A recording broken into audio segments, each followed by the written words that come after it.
കർണാടക അങ്കോലയിലെ മണ്ണിടിച്ചിലിൽ കാണാതായ കോഴിക്കോട് പറമ്പിൽ ബസാർ സ്വദേശി അർജുനായി തിരച്ചിൽ തുടരുകയാണ്. ഇന്നലെ രാത്രി അവസാനിപ്പിച്ച രക്ഷാപ്രവർത്തനം ഇന്ന് രാവിലെ വീണ്ടും പുനരാരംഭിക്കും. കഴിഞ്ഞ 16-ന് പുലർച്ചെ മുതലാണ് അർജുനെ കാണാതായത്. അങ്കോലയിൽ നിന്ന് KV രാഹുൽ നമുക്കൊപ്പം ചേരുകയാണ്. രാഹുൽ, കേരളം മുഴുവൻ അർജുനായുള്ള പ്രാർത്ഥനയിലാണ്. ആ മണ്ണിനടിയിൽ ഒരു കുടുംബത്തിന്റെ പ്രതീക്ഷയാണുള്ളത്. ഇന്നലെ രക്ഷാപ്രവർത്തനത്തിന് ഏറ്റവും വലിയ പ്രതികൂലമായത് അവിടുത്തെ കാലാവസ്ഥയായിരുന്നു. മഴ കൂടുന്നുണ്ടായിരുന്നു, അതുപോലെ തന്നെ വീണ്ടും മണ്ണിടിച്ചിൽ ഉണ്ടാകുന്നു. ഇന്നത്തെ രക്ഷാപ്രവർത്തനത്തിന്റെ നടപടികൾ എങ്ങനെയാണ്? അവിടുത്തെ കാലാവസ്ഥ എങ്ങനെയാണ്?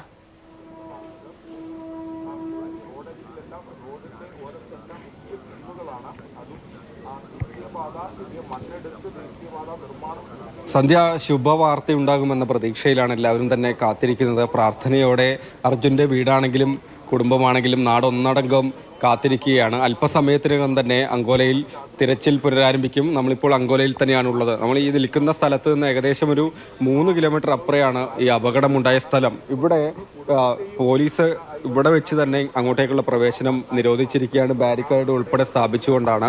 ഇതിനപ്പുറത്തേക്ക് പോകരുത് എന്നൊരു നിർദ്ദേശം എല്ലാവർക്കും തന്നെ നൽകിയിട്ടുണ്ട്. ബാരിക്കേഡ് അടക്കം സ്ഥാപിച്ചുകൊണ്ടാണ്. കാരണം എപ്പോൾ വേണമെങ്കിലും ഉണ്ടാകാനുള്ളൊരു സാധ്യതയുണ്ട് എന്നതുകൊണ്ട് തന്നെ അകത്തേക്ക് രക്ഷാപ്രവർത്തകരല്ലാതെ സേനാംഗങ്ങളല്ലാതെ പോകരുത് എന്നൊരു നിർദ്ദേശമാണ് പോലീസ് നൽകിയിട്ടുള്ളത്. മുന്നോട്ടൊന്ന് പനി യെസ്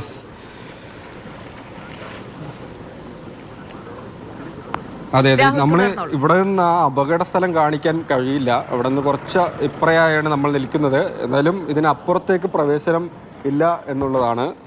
അല്പസമയത്തിനകം തന്നെ തിരച്ചിൽ പുനരാരംഭിക്കാൻ പോവുകയാണ്. ഇന്ന് ഏത് വിധേനയും കണ്ടെത്തുക എന്നൊരു ലക്ഷ്യത്തോടു കൂടി റഡാർ സംവിധാനം ഉപയോഗിച്ചുള്ള തെരച്ചിലാണ് നടത്താൻ ഉദ്ദേശിക്കുന്നത്. ബംഗളൂരുവിൽ നിന്ന് റഡാർ ഡിവൈസ് ഇതിനകം തന്നെ മേഖലയിലേക്ക് എത്തിച്ചിട്ടുണ്ട് എന്നാണ് ഈ രക്ഷാപ്രവർത്തനത്തിന് നേതൃത്വം നൽകുന്ന എല്ലാവരും തന്നെ അറിയിച്ചിട്ടുള്ളത്. വളരെ ആഴത്തിലുള്ള വസ്തുക്കൾ വരെ കണ്ടെത്താൻ കഴിയുന്ന റഡാർ സംവിധാനമാണ് ഇന്ന് തെരച്ചിലിനായി ഉപയോഗിക്കുക.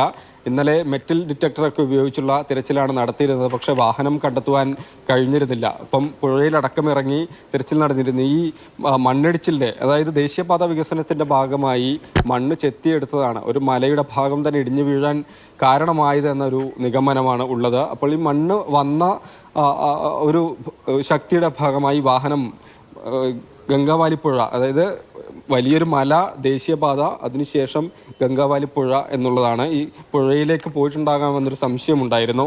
അതിൻ്റെ അടിസ്ഥാനത്തിൽ പുഴയിലടക്കം ഇറങ്ങി തിരച്ചിൽ നടത്തി. ശക്തമായ ഒഴുക്ക് ഉള്ള സമയത്ത് തന്നെയാണ് നാവികസേനയുടെ, അതേപോലെ NDRFൻ്റെയും നേതൃത്വത്തിൽ തിരച്ചിൽ നടത്തിയത്. അതിനുശേഷമാണ് ഈ ട്രക്ക് പുഴയിലേക്ക് പോയിട്ടില്ല എന്ന നിഗമനത്തിലേക്ക് വന്നിരുന്നത്.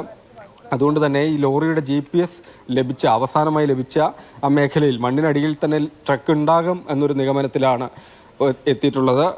അതുകൊണ്ടാണ് റഡാർ സംവിധാനം ഉപയോഗിച്ചുള്ള തിരച്ചിലേക്ക് ഇന്ന് പോകാനുള്ള ഒരു തീരുമാനത്തിലേക്ക് വന്നിട്ടുള്ളത്. റഡാർ വഴി കൃത്യം ലോറി കണ്ടെത്താൻ കഴിഞ്ഞാൽ ആ മേഖലയിൽ മണ്ണെടുത്ത് മാറ്റിയുള്ള ഒരു തിരച്ചിലാണ് ഇന്ന് നടത്തുക.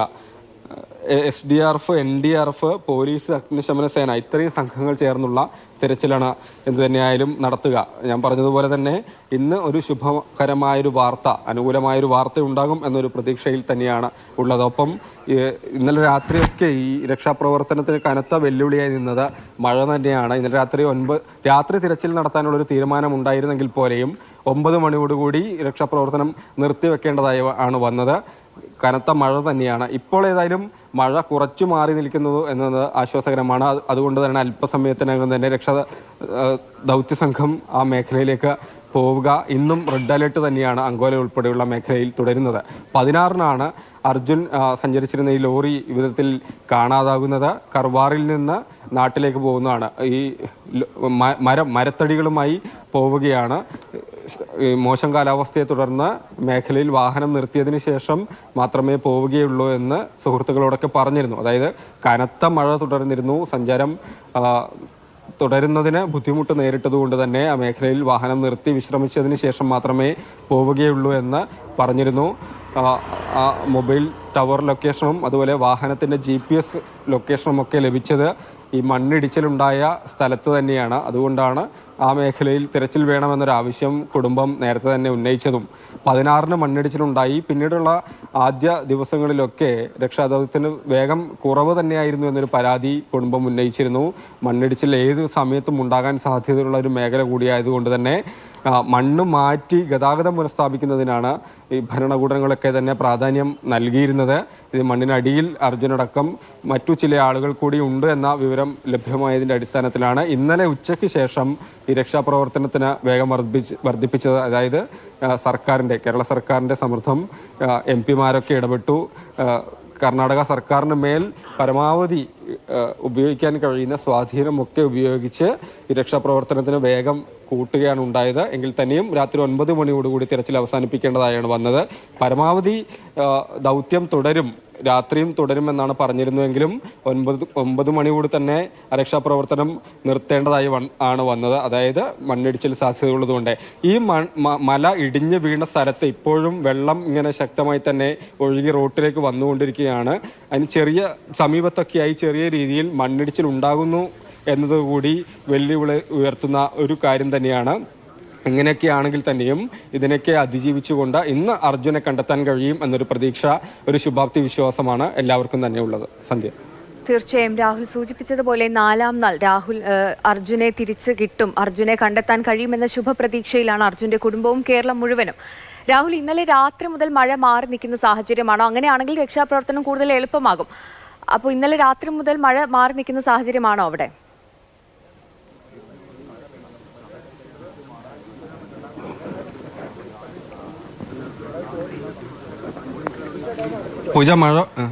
സന്ധ്യ, മഴ മാറി നിൽക്കുന്നു എന്നൊന്നും പറയാൻ കഴിയില്ല. പ്രത്യേകിച്ച് ഇതൊരു ദേശീയപാതയൊക്കെ ആണെങ്കിൽ തന്നെയും ഒരു ഉയർന്ന പ്രദേശമാണ്. ദേശീയപാതയുടെ പ്രത്യേകത എന്ന് പറയേണ്ടത് ദേശീയപാത വികസനത്തിന് വേണ്ടി ഒരു മലയുടെ ഭാഗം തന്നെ ചെത്തിയെടുത്തതാണ്. ഇത് തന്നെയാണ് ഈ വിധത്തിൽ മണ്ണിടിച്ചിൽ ഉണ്ടാകാൻ കാരണമെന്ന് നിഗമനത്തിലേക്ക് വന്നിട്ടുള്ളത് കൂടി. എന്തുതന്നെയായാലും ഈ മേഖലയിൽ നിലവിൽ മഴ കുറച്ച് മാറി നിൽക്കുന്നു എന്നുള്ളതാണ്. പക്ഷേ ഏത് നേരത്തും മഴ ശക്തിപ്പെട്ടു പോകാം എന്നുള്ള ഒരു സ്ഥിതി തന്നെയാണ്. ഇപ്പോൾ നമ്മൾ ഈ നിൽക്കുന്ന സ്ഥലത്ത് മഴ കുറവാണ്. അങ്കോലയിൽ ഈ അപകടമുണ്ടായ സ്ഥലത്ത് മഴ കുറവാണെങ്കിലും ഇതിന് തൊട്ടടുത്ത സ്ഥലത്തൊക്കെയായി കുന്താപ്പൂരിലൊക്കെ ആണെങ്കിലും കർവാരയിലൊക്കെ ആണെങ്കിലും ശക്തമായി തന്നെ മഴ ലഭിക്കുന്നു എന്നുള്ള വിവരമാണ് നമുക്കും ലഭിച്ചിട്ടുള്ളത്. അതാണ് ഞാൻ പറഞ്ഞത്, മേഖലയിൽ ഒരു ഉയർന്ന പ്രദേശമാണ്, ഒരു മലമ്പ്രദേശമാണ്. ഇവിടെ കുറച്ച് മഴ ശമിച്ച് നിൽക്കുന്നുണ്ടെങ്കിലും തൊട്ടടുത്ത സ്ഥലങ്ങളിലൊക്കെ മഴ പെയ്യുന്നുണ്ട്. അതുകൊണ്ട് ഏത് നേരത്തും മഴ ശക്തമാകാൻ തന്നെയുള്ളൊരു സാധ്യതയാണ്. ഒപ്പം കാറും മൂടി നിൽക്കുന്ന ഒരു അവസ്ഥ തന്നെയാണ്. റെഡ് അലേർട്ടാണ് നിലനിൽക്കുന്നത്. ഇന്നലെ റെഡ് അലേർട്ടായിരുന്നു, ഇന്നും റെഡ് അലേർട്ട് തന്നെയാണ്. അതുകൊണ്ട് എപ്പോൾ വേണമെങ്കിലും മഴ ശക്തപ്പെട്ട് ഈ രക്ഷാപ്രവർത്തനത്തിന് ദുഷ്കരമാകുന്ന ഒരു അവസ്ഥ ഉണ്ടാകാനുള്ള സാധ്യതയുണ്ട്. കഴിഞ്ഞ ദിവസങ്ങളിലൊക്കെ അതുതന്നെയാണ് ഉണ്ടായിരുന്നത്. ഇന്നും ആ വിധത്തിൽ മഴ മുന്നറിയിപ്പ് നിലനിൽക്കുന്ന സാഹചര്യത്തിൽ അതിനൊക്കെയുള്ള ക്രമീകരണങ്ങൾ ഏർപ്പെടുത്തിക്കൊണ്ടുള്ള രക്ഷാദൗത്യമാണ് ഉണ്ടാവുക എന്നാണ് ജില്ലാ കളക്ടറായാലും അതുപോലെ പോലീസൊക്കെ ആണെങ്കിലും നമ്മളോട് വിശദീകരിക്കുന്നത്. സന്ധ്യ. തീർച്ചയായും രാഹുൽ സൂചിപ്പിച്ചതുപോലെ അവിടെ ആശങ്കയാകുന്നത്, ഈ അർജുനായുള്ള രക്ഷാപ്രവർത്തനത്തിന് ആശങ്കയാകുന്നത് അവിടുത്തെ കാലാവസ്ഥയും ഒക്കെ തന്നെയാണ്. ഇന്നലെയും അത് തന്നെയായിരുന്നു അവസ്ഥ. ഇന്നും നമുക്ക് ഒരു ശുഭപ്രതീക്ഷയുണ്ട്, അർജുനെ തിരിച്ചു കൊണ്ടുവരാൻ കഴിയുമെന്നൊരു ശുഭപ്രതീക്ഷയുണ്ട്. അവിടെ നേവിയും NDRF സംഘവും പോലീസും ഒക്കെ ഒരുമിച്ച് ചേർന്നുള്ള ഒരു തിരച്ചിലാണ് അവിടെ നടത്തുന്നത്. പക്ഷെ അപ്പോഴും ആശങ്കയാകുന്നത് വീണ്ടും മണ്ണിടിച്ചിൽ ഉണ്ടാകുമോ എന്നൊരു ആശങ്കയാണ് അവിടെ നിലനിൽക്കുന്നത്. എന്തായാലും അർജുനായുള്ള പ്രതീക്ഷയിലാണ് നാടും കുടുംബവും ഒക്കെ. രാഹുൽ, അവിടെ തിരച്ചിലിന്റെ നടപടികൾ പുനരാരംഭിച്ചോ? എന്തൊക്കെയാണ് ഇപ്പോൾ അവിടെ പുരോഗമിക്കുന്നത്? എന്താണ്?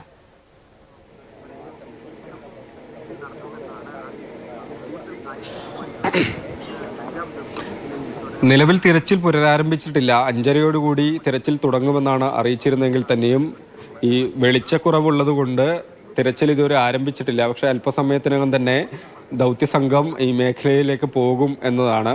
രാത്രി 9 മണിയോടുകൂടിയാണ് അവിടെയും തിരച്ചിൽ ആരംഭിച്ചത്. രാത്രി ലൈറ്റൊക്കെ കൊണ്ടുവന്നിരുന്ന സ്ഥലത്ത് തിരച്ചിൽ പരമാവധി മുന്നോട്ട് കൊണ്ടുപോകുക എന്ന ലക്ഷ്യത്തോടു കൂടി, പക്ഷേ അത് അവസാനിപ്പിച്ച് ദൗത്യസംഘം മടങ്ങുകയാണ് ഉണ്ടായത്. ഇതിനപ്പുറത്തേക്ക് ഏതായാലും മാധ്യമങ്ങളെ അടക്കം പ്രവേശിപ്പിക്കാത്ത ഒരു സ്ഥിതി കൂടിയാണ്. അല്പസമയത്തിനകം തന്നെ ഈ തിരച്ചിൽ സംഘം എത്തും എന്നതാണ്. നാവികസേന ഇന്ന് തെരച്ചിലിന്റെ ഭാഗമാകുന്നുണ്ട്. NDRF ഉണ്ട്, അതുപോലെ സംസ്ഥാന ദുരന്ത നിവാരണ സേനയുടെ ഫോഴ്സ് തെരച്ചിലിൻ്റെ ഭാഗമാകും. ഫയർഫോഴ്സും ഒക്കെ ചേർന്നുള്ള ഒരു തിരച്ചിലാണ് ഇന്ന് എന്തായാലും ഉദ്ദേശിക്കുന്നത്. അത് തുടങ്ങിയിട്ടില്ല എന്ന് തന്നെയാണ്. കാരണം ഞാൻ ഈ പറഞ്ഞതുപോലെ തന്നെ വെളിച്ചക്കുറവ് ഉള്ള സമയത്ത് ആ തിരച്ചിൽ വേണ്ട എന്നുള്ള ഒരു തീരുമാനത്തിൽ തന്നെയാണ്. മണ്ണിടിച്ചിൽ സാധ്യതയുള്ളത് കൊണ്ട് തന്നെ, കാരണം ഒരു മലയുടെ ഒരു ഭാഗം തന്നെയാണ് താഴേക്ക് തകർന്നു വീണത്, ഇടിഞ്ഞു വീണത്. ആ മണ്ണ് നീക്കുന്ന സമയത്ത് വീണ്ടും വീണ്ടും മുകളിൽ നിന്ന് മണ്ണിടിഞ്ഞ് വീഴാനുള്ളൊരു സാധ്യതയുണ്ട് എന്നതുകൊണ്ട് തന്നെ മോശം വെളിച്ചത്തിൻ്റെ സമയത്ത്, വെളിച്ചക്കുറവുള്ള സമയത്ത് ആ മേഖലയിലേക്ക് പോയി തിരച്ചിൽ നടത്തേണ്ടതില്ല എന്ന തീരുമാനത്തിലേക്ക് ഭരണകൂടം വന്നതുകൊണ്ടാണ് തിരച്ചിൽ അല്പസമയത്തിനകം തുടങ്ങിയാൽ മതി എന്നുള്ള ഒരു തീരുമാനത്തിലേക്ക് പോയിട്ടുള്ളത്. ഇന്നെന്തായാലും റഡാർ സംവിധാനം, അതാണ് ഞാൻ ആവർത്തിച്ച് പറഞ്ഞത്, റഡാർ സംവിധാനം കൂടി ഉപയോഗിച്ചുള്ള തിരച്ചിൽ നടത്താം എന്നൊരു തീരുമാനത്തിലാണ്. അതായത് വളരെ ആഴത്തിലുള്ള വസ്തുക്കൾ വരെ കണ്ടെത്താൻ കഴിയുന്ന റഡാർ സംവിധാനം ഉപയോഗിച്ചുള്ള തിരച്ചിൽ നടത്തുക എന്നതാണ്. ഈ റോഡിലേക്ക് ഒരു 4 ആളുടെ ഉയരത്തിലൊക്കെയുള്ള വിധത്തിൽ മണ്ണാണ് ഇടിഞ്ഞു വീഴുന്നത്. അപ്പോൾ അന്ന് തന്നെ മണ്ണ് നീക്കിയുള്ള രക്ഷാപ്രവർത്തനം ആരംഭിച്ചുവെങ്കിലും ഇതുവരെയും അത് പൂർത്തിയാക്കാൻ കഴിയുന്നില്ല എന്നതാണ്. ദേശീയപാത ആയതുകൊണ്ട് തന്നെ ആളുകൾ അതിനടിയിൽ പെട്ടിട്ടില്ല എന്നൊരു നിഗമനത്തിലേക്കാണ് ആദ്യം ഭരണകൂടം വന്നിരുന്നത്. ദേശീയപാത ആയതുകൊണ്ട് മണ്ണ് നീക്കി ഗതാഗതം പുനഃസ്ഥാപിക്കുക എന്നതിനാണ് പ്രാധാന്യം നൽകിയിരുന്നത്. പക്ഷേ അതുപോലും പൂർത്തിയാക്കാൻ കഴിയുന്നില്ല എന്നൊരു നിലയിലാണ്. എന്തായാലും അല്പസമയത്തിനകം തന്നെ നാവികസേന, SDRF, NDRF, പോലീസ്, അഗ്നിശമന സേന എന്നിവരുടെ നേതൃത്വത്തിൽ തിരച്ചിൽ പുനരാരംഭിക്കാൻ പോവുകയാണ്. ഈ മണ്ണിടിച്ചിൽ ഇതുവരെ 7 പേരുടെ മൃതദേഹമാണ് കണ്ടെത്താൻ കഴിഞ്ഞത്. ഒരു കുടുംബത്തിലെ 5 പേരും അതുപോലെ ബാക്കി 2 പേരും മരണപ്പെട്ടു എന്നുള്ള ഒരു വളരെ വലിയൊരു ദുരന്തം തന്നെയാണ് സംഭവിച്ചിട്ടുള്ളത്. അർജുൻ ഇപ്പോഴും മണ്ണിനടിയിൽ തന്നെയാണെന്ന നിഗമനത്തിലാണ്. അർജുനെ കണ്ടെത്തുന്നതിനുള്ള കണ്ടെത്താൻ കഴിയുമെന്ന ഒരു വിശ്വാസത്തിലുള്ള തിരച്ചിലാണ് അല്പസമയത്തിനകം തന്നെ ഇത് 5-ാം ദിവസം തുടങ്ങാൻ പോകുന്നത്. സന്ധ്യ. തീർച്ചയായും രാഹുൽ സൂചിപ്പിച്ചതുപോലെ വലിയൊരു ദുരന്തം നടന്ന മേഖലയിലാണ് അർജുൻ ഇപ്പോൾ അകപ്പെട്ടിരിക്കുന്നത്. അർജുൻ മറ്റു 3 പേരും അകപ്പെട്ടിരിക്കുന്നത് വലിയൊരു ദുരന്തം നടന്ന ഒരു മേഖലയിലാണ്. അപ്പോഴും 4-ാം നാളും നമുക്ക് നൽകുന്ന ഒരു ശുഭപ്രതീക്ഷ എന്ന് പറയുന്നത് അർജുൻ്റെ ഫോൺ റിംഗ് ചെയ്തതും അതുപോലെ GPS ലൊക്കേഷൻ ലഭിക്കുന്നതൊക്കെയാണ് ഇപ്പോഴും ഒരു ശുഭപ്രതീക്ഷയായി നിൽക്കുന്നത് എന്നുള്ളതാണ്.